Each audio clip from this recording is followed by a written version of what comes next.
Здравейте! Днес ще ви представя менструалната чашка Soft Cup за многократна употреба.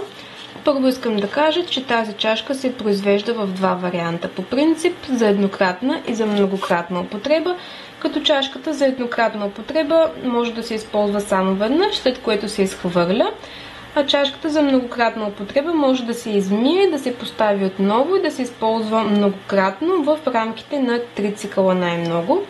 Всички чашки, които предлагаме, са за многократна употреба. Кутията изглежда ето така. След като я отворите, вътре има инструкции и един брой менструална чашка Soft Cup, която е опакована. Може да я извадите и да я използвате веднага, не е нужна стерилизация. Когато отворите чашката, тя изглежда ето така. Има твърд ръб и мека част, в която се събира кръвта.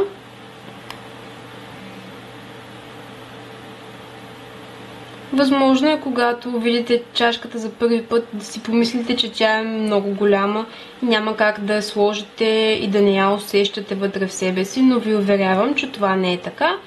Когато чашката се сгъне, поставянето е съвсем лесно и безболезнено.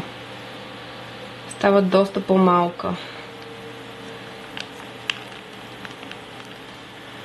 Най-добре е да поставите чашката, докато седите на тоалетната чиния.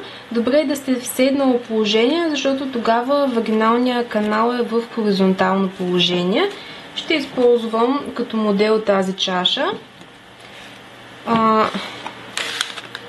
Това тук трябва да е цервикса.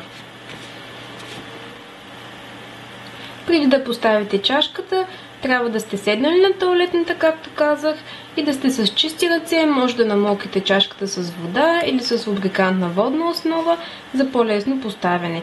Преди да се постави, чашката се сгъва. Ето по този начин. Много е лесно, само се стиска. След което започвате да я поставяте. Когато започнете да я вкарвате вътре, трябва да натискате назад към гърба си и надолу. Натискате чашката навътре, назад и надолу, доколкото е възможно, докато стигне до края.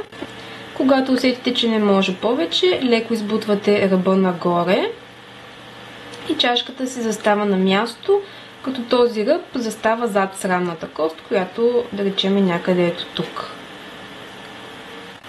Както казах, цервиксът е тук и кръвта се събира вътре в чашката. Ако искате да проверите дали чашката е поставена правилно, може да вкарате пръст вътре и да се опитате да усетите цервикса през чашката. Ако го усещате вътре, то значи чашката е поставена правилно под цервикса и кръвта ще се събира вътре. Но за тази цел е добре да се упражнявате преди това и да можете да усетите къде точно се намира цервикса ви. Чашката може да се носи до 12 часа без да се вади. Когато искате да я извадите, отново е най-добре да сте седнали на тоалетната. Отново с чисти ръце трябва да вкарате един пръст вътре, да намерите ръба на чашката, да вкарате пръст под него, ето така. Вкарвате пръст под чашката и започвате да издърпвате за ръбчето. Изваждайте я бавно, спокойно, внимателно. Когато започне да излиза, е добре да я държите така в хоризонтално положение.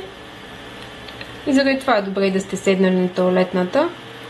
Изваждате я в хоризонтално положение, така че да не се разлее. Ето така. След което можете да измиете чашката и да я поставите отново.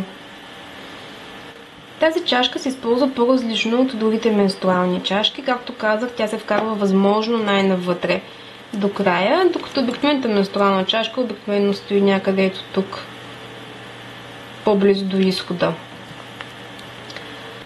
След като сте я извадили, както казах, може да се измие с вода или с мек сапун и да се постави отново. Производителят предлага да започнете да използвате една чашка в началото на менструалния цикъл. По време на цикъла чашката се мие само с вода. В края на цикъла да изхвърлите чашката и в началото на следващия да използвате нова чашка. но все пак възможно е да се използва чашката до 3 цикъла, като важно е преди началото на всеки следващ цикъл чашка да се стерилизира. Производителят не препоръчва чашката да се изварява, така че може би е по-добре да пробвате друг вариант, например с стерилизиращ разтвор. Но лично аз веднъж съм изварявала чашка и нямах някакви проблеми с нея след това. Чашката има редица предимства в сравнение с обикновените превръзки и тампони. Тя може да се носи до 12 часа без да се вади, не се усеща когато се носи, не пречи по никакъв начин на физическата активност с нея, може да спортувате, да плувате, може да се носи по време на секс, което не може да се прави с почти никой друг продукт, освен с морските гъби. Това са единствените два продукта, които може да носите по време на секс. Също така може да се носи през нощта, елиминира миризмите, не предизвиква дразнене и сухота и не е свързана с синдрома на токсичния шок. Може би едно от основните предимства на тази менструална чашка е това, че може да се носи и по време на секс. А като недостатък може да се каже това, че тя има доста по-кратък живот и не може да се използва една и съща чашка в рамките на няколко години, както е с другите чашки.